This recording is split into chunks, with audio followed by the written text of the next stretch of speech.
And we begin with Edward Snowden's latest leak.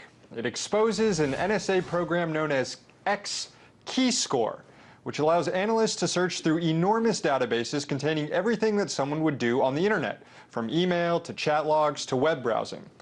The internet activity of millions of individuals are stored in these databases, and NSA analysts can access them without any prior authorization or a warrant of any kind. The program seems to confirm one of NSA whistleblower Edward Snowden's most controversial claims, saying that he, sitting at his desk, can wiretap anyone, including the President of the United States, if he just had a personal email address.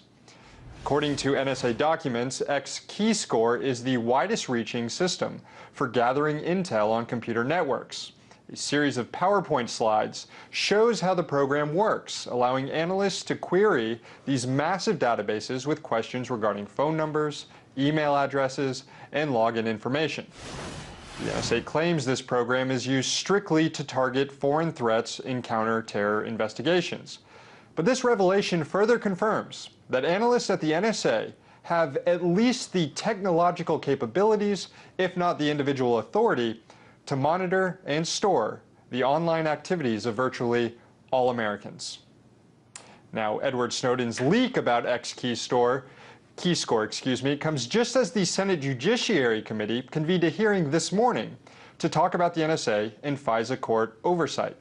RT's Liz Wall was at that hearing. Here's her report. The Senate hearing today on FISA comes after NSA leaker Edward Snowden revealed the U.S.'s expansive government surveillance program. The revelations have sparked concerns over privacy rights and government secrecy.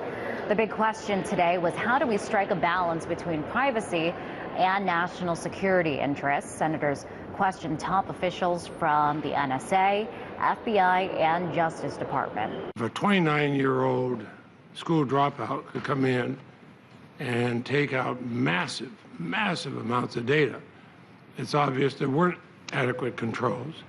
Has anybody been fired? No, sir, not yet. Has anybody been admonished?